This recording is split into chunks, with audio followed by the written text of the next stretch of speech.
అంటే ఓటీటీ అనేది ఒక ప్లాట్ఫామ్. హ్మ్. ఒకప్పుడు థియేటర్లు శాసించినది సినిమాని అన్నారు. ఓకే. డిస్ట్రిబ్యూటర్లు సినిమాని శాసించారు అని ఒక దశ నడిచింది. హ్మ్.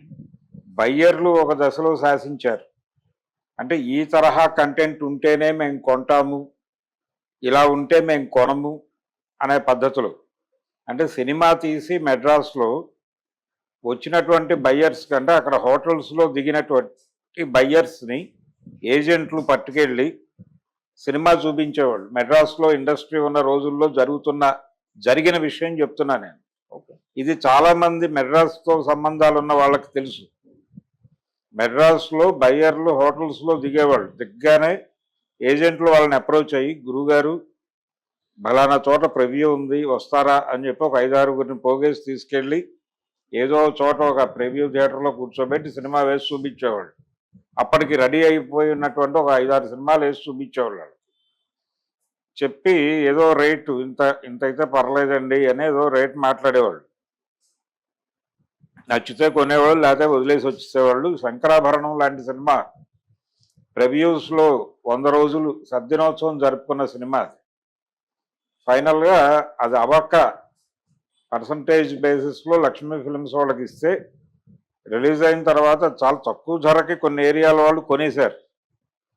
ఆ కొనుక్కున్న వాళ్ళకి కాసుల పంట వచ్చింది ఆ సినిమా. అంటే విజయవాడ అప్సరా థియేటర్లో వాళ్ళు ఆ థియేటర్ యాజమాన్యమే కొనేసింది ఆ సినిమాని. జనం లేరు, అయినప్పటికీ వాళ్ళకి ఏదో నమ్మకం కలిగింది. ఆ సినిమా చూసిన తర్వాత కొన్నారు. చాలా తక్కువకే ఇచ్చేసాడు ఆయన, ఏడిద నాగేశ్వరరావు గారు. అది 200 days ఆడింది ఆ థియేటర్లో. ఏమైపోవాలో అమ్మేసిన నిర్మాత పాపం చూసి బాధపడ్డాడు అంతే. అలా చాలా సెంటర్లు జరిగింది. నాకు తెలిసి అంటే కోస్తా ఆంధ్రాలోనే 3-4 సెంటర్లో అలా వెళ్ళిపోయింది ఆ సినిమా అతి తక్కువ ధరకి. అలాంటి సందర్భం అంటే కంటెంట్ బయ్యర్లను అట్రాక్ట్ చేయకపోతే తక్కువకి కొనుక్కుని ఆ కంటెంట్ జనాలకు కనెక్ట్ అయ్యి విపరీతంగా లాభాలు చేసుకుని ఆ తర్వాత ఇదే ట్రెండ్ ఏమో అనుకుని ఇంకొక సంగీత భరిత చిత్రం కొని ఈ డబ్బులు అక్కడ నష్టపోయిన వాళ్ళు ఉన్నారు. రాగమాలిక అనే ఒక సినిమా ఆయన భారతీరాజా గారు తమిళ్లో చేసిన సినిమాని తెలుగులో కొని అది శంకరాభరణం మించి వెళ్ళిపోతుంది అనుకున్నారు, కానీ పర్వాలేదు అనిపించింది ఆ సినిమా. అలా కొన్ని విఫల ప్రయత్నాలు జరిగినాయి, కొన్ని దెబ్బతిన్నాయి. ఆడియన్స్ ప్రతి సినిమాకి ఒకేలా స్పందిస్తారనేటువంటి గ్యారంటీ లేవు. ఎప్పుడైతే ఫార్ములా వచ్చిందో, ఫార్ములా అనేది ఎప్పుడైతే ఎంటర్ అయిందో కంటెంట్ కంటే ఫార్ములా ప్రధానం అయిపోయింది. బయ్యర్ల కోసం సినిమాలో డిజైన్ చేయటం మొదలెట్టారు ప్రొడ్యూసర్లు, ప్రేక్షకుల కోసం కాదు. అంటే ఆ టైంలో హిట్ అయినటువంటి ఒక డైరెక్టర్ని, హిట్ అయినటువంటి ఒక హీరోయిన్ని, హిట్ అయిన హీరోని మిక్స్ చేసి ఒక ప్రకటన చేసేస్తే వీళ్ళు వచ్చి కొనేసేవాళ్ళు. టేబుల్ ప్రాఫిట్ అనేవాడు. ఓకే. సినిమా ప్రారంభానికంటే ముందే ఒక సినిమా విషయంలో ఆయన తమ్మారెడ్డి గారు చెప్పారు ఒకసారి ఒక ఇంటర్వ్యూలో, ఆ ప్రెస్ మీట్ పెట్టడానికి మాత్రమే నా దగ్గర ఆ రోజు డబ్బులు ఉన్నాయి.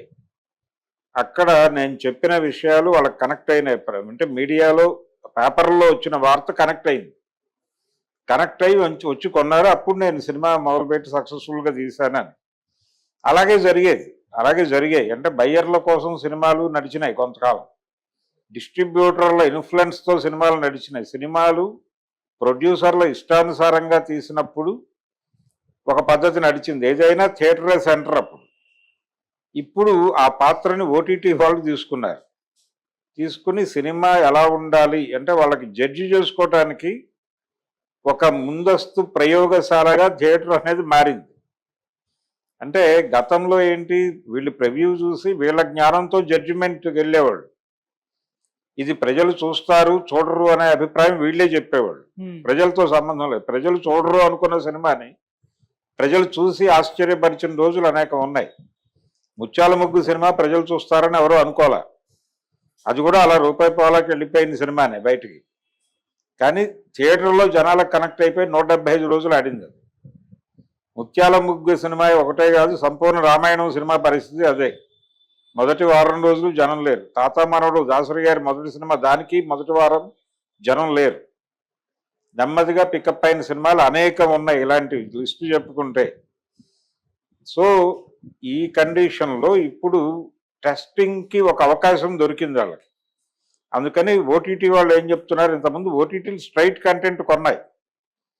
ఒక పరిస్థితిలో థియేటర్లు దొరక్క చిన్న సినిమాలు టీవీ ఛానల్స్ కొన్ని అప్రోచ్ అయ్యి, ఈటీవీ వాళ్ళు అప్రోచ్ అయ్యి, మీ సినిమాని వన్ టైం మేము వేస్తాం, దాన్ని ప్రచారం చేసుకోండి, చేసుకుంటే జనాలు చూస్తారు ఆ సినిమాని, మేము ఆ టైంని బయట మార్కెటింగ్ చేసుకుంటాం, కొత్త సినిమా వేస్తున్నాం, ఫస్ట్ మన టీవీలోనే రిలీజ్ అవుతుంది సినిమా అని మేము మా మార్కెటింగ్ వాళ్ళు అడ్వర్టైజ్మెంట్లు తెస్తారు, దాంట్లో షేరింగ్ చేసుకుందాం అని కొంతమంది ప్రొడ్యూసర్లని పిలిచి అలా కొన్ని సినిమాలు వచ్చినాయి. ఫస్ట్ ఆన్ ఈటీవీ అన్న పద్ధతిలో, లేకపోతే ఫస్ట్ ఆన్ జెమినీ టీవీ అన్న పద్ధతిలో అలా ఒక ఒప్పందం మేరకు సినిమాలు వేశారు అక్కడ. కానీ ఇప్పుడు అలా ఓటీటీలు ఏం చేసినా నేరుగా కంటెంట్ కొన్ని సినిమాలు వేశారు.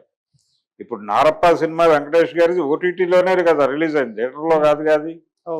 అలాగే నాని, సుధీర్ బాబు నటించినటువంటి ఇంద్రగంటి మోహన్ కృష్ణ గారి సినిమా ఒకటి కూడా ఓటీటీలోనే రిలీజ్ అయింది. అంటే అప్పటి వాతావరణం థియేటర్లకి వైద్యపరంగా జనాలు వస్తారా రారా అంటే, జనం గుమిగూడితే కరోనా వస్తుంది అని అభిప్రాయం, జనాలు నలుగురు ఒక్క చోట చేరడానికి భయపడిన సందర్భం అది. ఆ సందర్భంలో థియేటర్ల మనుగడ కష్టమేమో అనుకున్నారు, కానీ అనుకుని ఓటీటీకి వెళ్ళిపోయారు. ఎప్పుడైతే ఓటీటీలకు రష్ మొదలైందో ఓటీటీ అనేది ప్రత్యామ్నాయం అని జనాలకు అర్థమైపోయింది. థియేటర్ బదులు ఓటీటీ అనేది వచ్చింది, అది మన ఫోన్లోకి వచ్చింది. సినిమా చూడాలంటే థియేటర్కి వెళ్ళాలి, ఇదివరకు సైకిల్ వేసుకుని. ఇప్పుడు అక్కర్లేదు, ఇంట్లో కూర్చుని ఫోన్లో డబ్బులు వేస్తే సినిమా వచ్చేస్తుంది, కడుపులో చల్ల కదలకుండా ఏదో చెట్టు కింద కూర్చుని సినిమా చూడొచ్చు అనే వాతావరణానికి జనాలు ఎక్స్పోజ్ అయ్యారు. ఎక్స్పోజ్ అయిన తర్వాత థియేటర్కి వెళ్ళేవాడు తగ్గిపోతారు ఆటోమేటిక్గా. అంటే మొదటేమో ఆరోగ్యం ఆపింది, రెండోసారి ఈ వెసులుబాటు ఆపేసింది. ఈ వెసులుబాటు ఆపేసిన తర్వాత అది స్థిరపడిపోయిన తర్వాత ఇప్పుడు ఆడియన్స్ అంటే డబ్బులు తక్కువ ఖర్చు పెట్టేవాడు ఓటీటీలకు వెళ్తున్నాడు. ఇంతకుముందు సింగిల్ స్క్రీన్కి వెళ్ళేవాడు, మల్టీప్లెక్స్లు ప్రసాద్ ఐమాక్స్ ఉన్నా కానీ సింగిల్ స్క్రీన్కే వెళ్ళేవాళ్ళు జనాలు.